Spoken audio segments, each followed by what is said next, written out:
Hello दोस्तों, कैसे हैं आप। मैं हूं मनीष, हाजिर हूं फिर से एक नए ब्लॉग के साथ में अपने होम टाउन गुलाबी नगरी जयपुर में। और आज मैं आपको दिखाने वाला हूं वो स्थान जहां पर विराजते हैं जयपुर के असली महाराजा गोविंद देव जी। जी हाँ, गोविंद देव जी का मंदिर जो है यहाँ पर, वो आज आप देखेंगे इस ब्लॉग के अंदर। और यहाँ दर्शन करने के लिए मेरे साथ में आई है मेरी माता जी। तो कैसा लग रहा है मम्मी? बहुत अच्छा लग रहा है। पुत्रदा एकादशी है और मैं पुत्र के साथ ही आई हूँ। भगवान से प्रार्थना करेंगे इनकी लंबी उम्र के लिए, ये स्वस्थ रहें, मस्त रहें, मस्त रहें। जो भी करे उसमें जबरदस्त रहें। गोविंद देव जी सब पे अपनी कृपा बनाए रखें। सबसे पहले मैं आपको मंदिर के अंदर ले जाके दर्शन कराता हूं। वैसे फिलहाल मैं अभी यहाँ मौजूद हूँ। यह है मंदिर का पिछला भाग, जो जय निवास उद्यान है, उसके अंदर मैं अभी मौजूद हूँ। वहां से मैंने व्लॉग की शुरुआत इसलिए नहीं की है क्योंकि वहां पर हो रहे हैं अभी भजन, और भजनों की जो मधुर आवाज है उसके अंदर मेरी आवाज दब जाती, आप सुन नहीं पाते। इसलिए यहाँ पिछले पोर्शन से मैंने की है व्लॉग की शुरुआत। और अब आपको मुख्य द्वार, जो प्रवेश द्वार है, वहां से अंदर लेके चलता हूँ और दर्शन कराता हूँ पहले जयपुर के महाराजा गोविंद देव जी का। और फिर मैं आपको बताऊंगा कि कैसे गोविंद देव जी का आगमन हुआ था मथुरा से वृंदावन, और वृंदावन से वो कैसे पहुंचे थे जयपुर। सिटी पैलेस के एंट्री गेट के पास राइट साइड में पार्किंग से होकर मम्मी के साथ आ गया हूं इस रास्ते पर, जहां से दिख रहा है श्री गोविंद देव जी मंदिर का मुख्य प्रवेश द्वार। और ये है मंदिर के प्रवेश द्वार से पहले राइट साइड में बना छोटा सा मार्केट, जहां इन दुकानों से आप खरीद सकते हैं भगवान की पोशाकें, आभूषण, झूलों सहित पूजा की सामग्री। यहाँ आपको सब कुछ एक स्थान पर मिल जाएगा। ये देखिए, यहाँ है छोटे छोटे लड्डू गोपाल जी, उनकी रंग बिरंगी पोशाकें और मोर मुकुट। यहाँ सुबह शाम श्रद्धालुओं की भीड़ देखी जा सकती है। तो लेफ्ट साइड से करते हैं अब गोविंद देव जी के मंदिर में प्रवेश।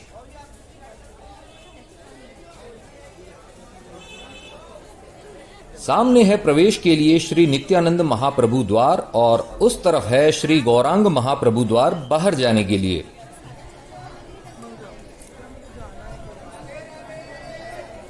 तो प्रविष्ट हो गए हैं हम श्री गोविंद देव जी मंदिर के प्रांगण में।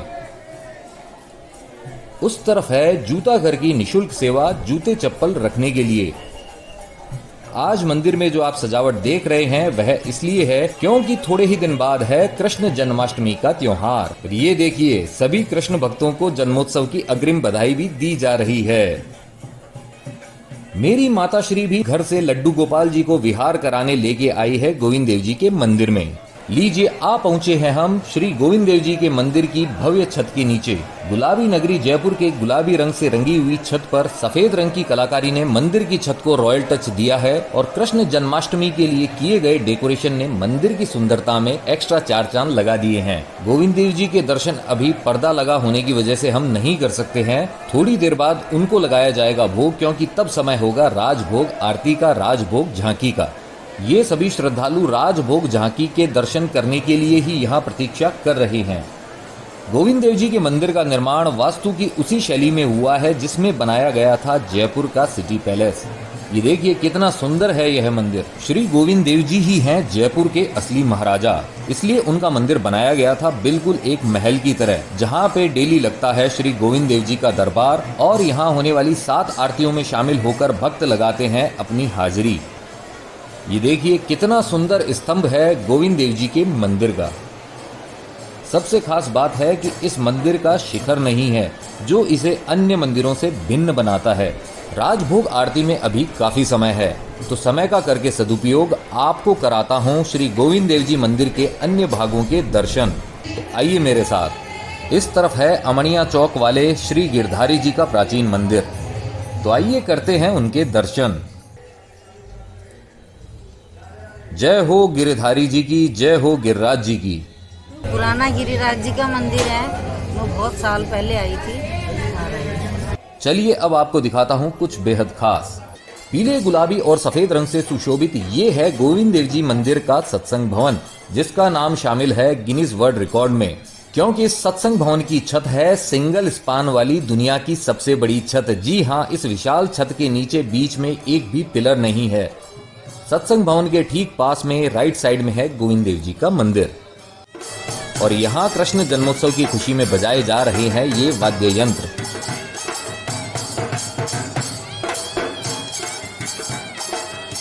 सत्संग भवन के पास स्थित है प्राचीन गोविंद सागर कुआं, जिसका जल मंदिर में आने वाले सभी श्रद्धालु पीते हैं।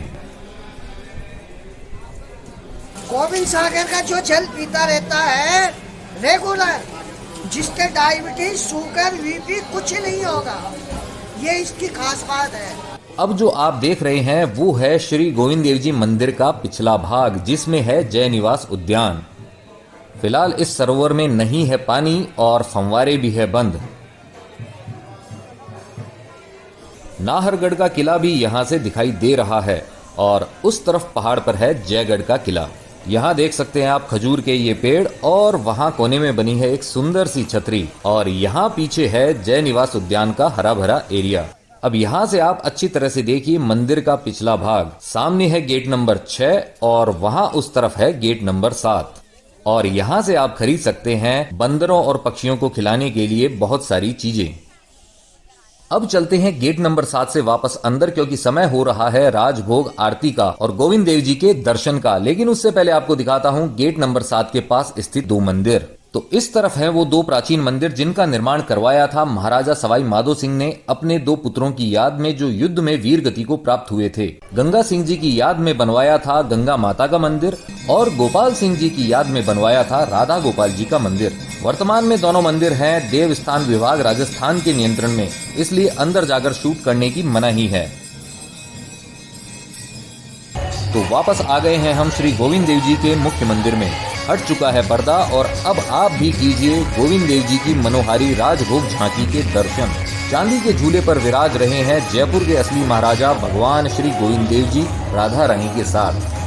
इन विग्रहों के दोनों तरफ विद्यमान है 2 सखियां। इनमें से एक है बाई और विशाखा सखी, जिसे 1727 में महाराजा सवाई जय सिंह जी द्वितीय ने प्रभु की इत्र सेवा के लिए विराजमान करवाया था। दाईं तरफ है ललिता सखी, जिसे 1801 में महाराजा सवाई प्रताप सिंह जी ने तांबूल सेवा के लिए विराजमान करवाया था। तो झांकी दर्शन के बाद अब करते हैं श्री गोविंद देव जी की दिव्य झांकी की परिक्रमा। आइए मेरे साथ। यहां देख सकते हैं आप गोविंद देव जी और राधा रानी की विशाल फोटो को।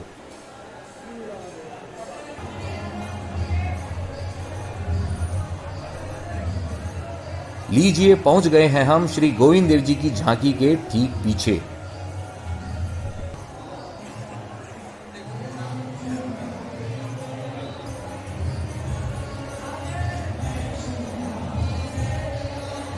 तो इस तरह पूर्ण होती है हमारी परिक्रमा। देख रहे हैं ना कितने सारे भक्त आए हैं दर्शन करने, और जन्मोत्सव और नंदोत्सव के दिन तो इतने भक्त आएंगे कि पैर रखने की जगह मिलना भी मुश्किल होगा। घंटों प्रतीक्षा के बाद ही प्रभु के दर्शन हो पाएंगे। यहाँ देखिए कैसे कृष्ण भक्ति में लीन होकर श्रद्धालु भजन गाते हुए नाच रहे हैं, नृत्य कर रहे हैं। आइए अब फिर से चलते हैं जय निवास उद्यान में, जहाँ मैं आपको बताऊंगा श्री गोविंद देव जी का इतिहास।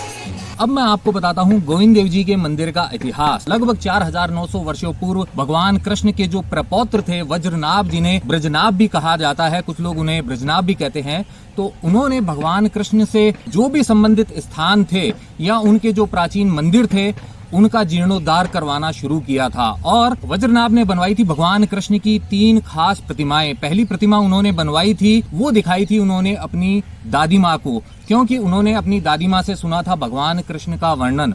तो जैसा वर्णन उनको उनकी दादी माँ ने बताया था, उसके अनुसार उन्होंने अपने कुशल कारीगरों से बनवाई थी पहली प्रतिमा। और जैसे ही वो प्रतिमा उनकी दादी माँ को दिखाई गई, दादी माँ ने कहा कि इस प्रतिमा के जो चरण हैं यह बिल्कुल भगवान कृष्ण जैसे हैं, तो उस प्रतिमा को उन्होंने नाम दिया मदन मोहन। इसके बाद में उन्होंने बनवाई दूसरी प्रतिमा, और दूसरी प्रतिमा को देखकर दादी माँ ने कहा कि इस प्रतिमा के जो वक्षस्थल और जो भुजाएं हैं यह भगवान कृष्ण के समान है, बाकी भाग वैसा नहीं है। तो इस प्रतिमा को उन्होंने नाम दिया गोपीनाथ जी। इसके बाद में उन्होंने बनवाई तीसरी प्रतिमा, और तीसरी प्रतिमा को देखकर दादी जी ने कहा कि इस प्रतिमा का ये जो मुख है यह भगवान कृष्ण के मुखारविंद जैसा ही है, बिल्कुल वैसा ही है, साक्षात भगवान कृष्ण का ही मुख लग रहा है। तो उस प्रतिमा को नाम दिया गया गोविंद देव जी। और उन्होंने इन तीनों प्रतिमाओं की स्थापना की थी मथुरा के अंदर बनाए हुए मंदिर के अंदर। वज्रनाभ ने जिस काली शिला से इन 3 विग्रहों का निर्माण करवाया था, ऐसा माना जाता है कि भगवान कृष्ण उस काली शिला पर बैठकर स्नान किया करते थे। मदन मोहन जी, गोपीनाथ जी और गोविंद देव जी, इन तीनों के एक दिन में दर्शन करता है तो उसकी मनोकामनाएं पूर्ण होती, उसके मनोरथ पूर्ण होते हैं। तो अगर आपको अवसर मिलता है तो आप पहले कीजिएगा दर्शन मदन मोहन जी के, उसके बाद में जयपुर की पुरानी बस्ती में स्थित गोपीनाथ जी के दर्शन कीजिए और उसके बाद में यहाँ गोविंद देव जी के दर्शन कीजिए। वज्रनाभ के शासन के समाप्ति के बाद में वहां पर यक्ष जाति के जो शासक थे, मथुरा और आसपास का जो क्षेत्र था उसके ऊपर वो कर लेते हैं अधिकार और करने लगते हैं अत्याचार। तो उस समय उनके अत्याचारों से पीड़ित होकर और इन विग्रहों की रक्षा के लिए इन विग्रहों को जो पुजारी होते हैं वो छुपा देते हैं भूमि के अंदर। हजारों साल बीत जाते हैं। उसके बाद में गुप्त वंशीय शासक जो थे नरपति परम, उनके द्वारा इन विग्रहों की खोज की जाती है और मंदिर बनाकर फिर से इनकी प्राण प्रतिष्ठा की जाती है। इसके बाद में समय आता है 10वीं सदी का और 10वीं सदी के बाद में जैसे ही भारत भूमि पर विदेशी आक्रांता और जो इस्लामी आक्रांता हैं उनके आक्रमण और तेज हो जाते हैं और उसी समय बाद में फिर महमूद गजनबी का जब आक्रमण होता है तो इन विग्रहों की रक्षा के लिए इनको एक बार फिर से भूमि में दबा दिया जाता है। 600 वर्षों पश्चात 16वीं शताब्दी के अंदर चैतन्य महाप्रभु अपने दो शिष्यों रूप गोस्वामी और सनातन गोस्वामी के साथ में इस क्षेत्र के अंदर आते हैं और अपने दोनों शिष्यों को इन विग्रहों की खोज का कार्य सौंप देते हैं। रूप गोस्वामी जी और सनातन गोस्वामी जी अथक प्रयास करते हैं लेकिन उनके प्रयास विफल हो जाते हैं, उनको गोविंद देव जी के विग्रह नहीं मिलते हैं। तो कहा जाता है कि एक रात को स्वप्न के अंदर भगवान कृष्ण उनको दर्शन देते हैं और बताते हैं कि यहाँ पे जो गोमा टीला है उसकी खुदाई करे, वहां पर उन्हें गोविंद देव जी के विग्रह प्राप्त होंगे। अगले दिन जो रूप गोस्वामी जी हैं वैसा ही करते हैं, आसपास के लोगों से वैसे ही बात करते हैं और लोग भी कहते हैं उनको कि हाँ ये जो गोमा टीला है यहाँ पर एक गैया है वो आती है और उसके स्तनों से अपने आप ही यहाँ पर दुग्ध धारा गिरा करती है। तो गोमा टीले की खुदाई की जाती है और वहां पर प्राप्त होते हैं गोविंद देव जी के विग्रह और फिर से इनका जो मंदिर होता है उसकी स्थापना कर दी जाती है वृंदावन के अंदर। रूप गोस्वामी जी गोविंद देव जी के इस विग्रह को एक कुटिया बनाकर स्थापित कर देते हैं और जब यह बात पहुंचती है जयपुर के तत्कालीन महाराजा मान सिंह प्रथम के पास में, जो कि बहुत बड़े कृष्ण भक्त थे, तो वो आ जाते हैं यहाँ इस कुटिया में दर्शन करने के लिए। 1590 के अंदर मान सिंह प्रथम जी यहाँ पर निर्माण करवाते हैं 7 मंजिला भव्य गोविंद देव जी के मंदिर का। उस समय का जो मुगल बादशाह था अकबर, उसने अपने राजनीतिक लाभ के लिए और जो हिंदू राजा थे उनको प्रसन्न करने के लिए इस मंदिर निर्माण के लिए लाल पत्थर जो होते हैं वो उपलब्ध करवाए थे और साथ ही मंदिर के आसपास का जो क्षेत्र था वह गौशाला के निर्माण के लिए दे दिया था, वो जो भूमि थी वो दान दे दी थी। अकबर के बाद में जब औरंगजेब का समय आता है तो उस समय औरंगजेब ने बहुत सारे जो हिंदू मंदिर थे उनको तोड़ने का आदेश दे दिया था और साथ ही उनको जो सुविधाएं दी जाती थी उनको बंद करने का आदेश दे दिया था। तो जब उसके सैनिक जगह जगह जाके मंदिरों का विध्वंस कर रहे थे तो इन विग्रहों को बचाने के लिए जो वहां के पुजारी थे वो इन्हें लेके आ जाते हैं जयपुर और यह यात्रा इतनी आसान नहीं थी, इसके अंदर अच्छा खासा समय लगा था। इन शॉर्ट मैं आपको बता रहा हूं कि वृंदावन से पहुंच जाते हैं गोविंद देव जी जयपुर, भरतपुर का जो काम्यवन वाला जो क्षेत्र है वहां से होते हुए।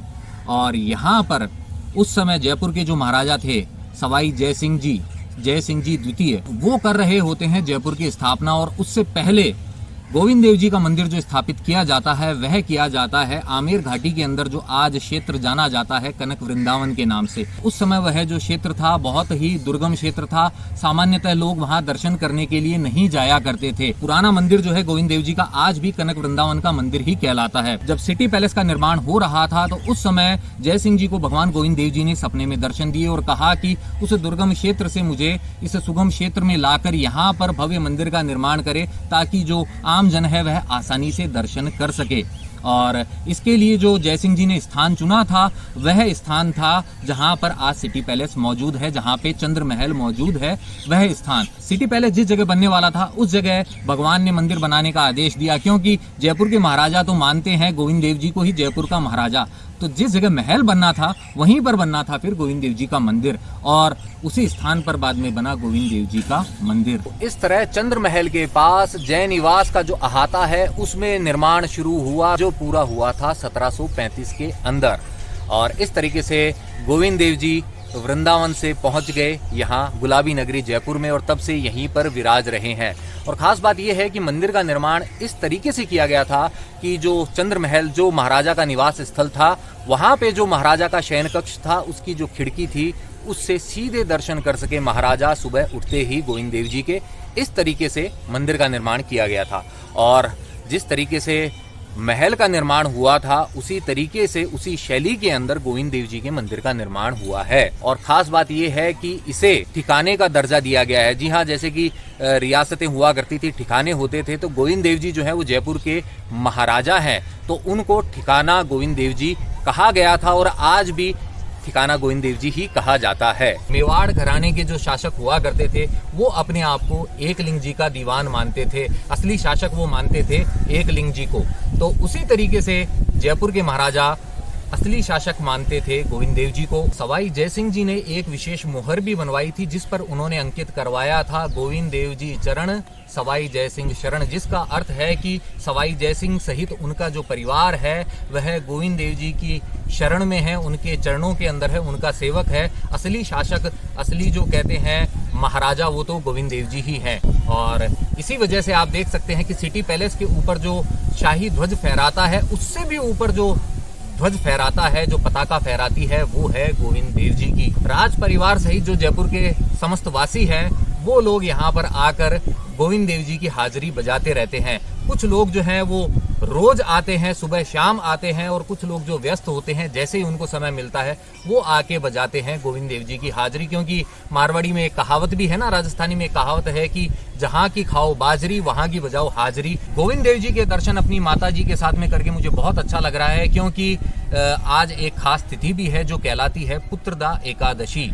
वैसे पुत्र हो या पुत्री दोनों ही माता पिता को प्रिय होते हैं, दोनों ही बराबर होते हैं, लेकिन आज इस खास तिथि के ऊपर यहाँ मैं आया हूँ तो मुझे बहुत अच्छा लग रहा है। और आशा करता हूँ इस ब्लॉग को देखकर, भगवान गोविंद देव जी के दर्शन करके, उनके इतिहास के बारे में जानकर आपको भी आनंद फल की प्राप्ति हुई है। अगर आपको ये ब्लॉग पसंद आया है तो आप जानते हैं आपको करना क्या है। आपको इसे लाइक करना है, शेयर करना है अपने नियर एंड डियर वंस के साथ में, और साथ ही कमेंट करके पहुंचाने हैं आपके विचार मुझे तक। इस ब्लॉग के थ्रू जो पहली बार चैनल पे आए हैं उनसे यही है कहना कि जो सब्सक्राइब बटन है इसे दबा दें और साथ ही प्रेस कर दे बेल आइकन को और चुन ले ऑल वाले ऑप्शन को। इसका फायदा ये होगा भविष्य में जो भी ब्लॉग्स आएंगे उनके नोटिफिकेशंस आप तक अपने आप आएंगे, आपको ढूंढना नहीं पड़ेगा। अगर आप मेरे साथ कनेक्ट होना चाहते हैं इंस्टाग्राम पर तो ये जो आईडी डिस्प्ले हो रही है इसे सर्च कीजिए, कनेक्ट हो जाइए मेरे साथ इंस्टाग्राम पर। जाते जाते आपसे बस इतना ही है कहना कि यत्र तत्र सर्वत्र घूमते रहिए, घुमाते रहिए, लाइफ में हमेशा मुस्कुराते रहिए।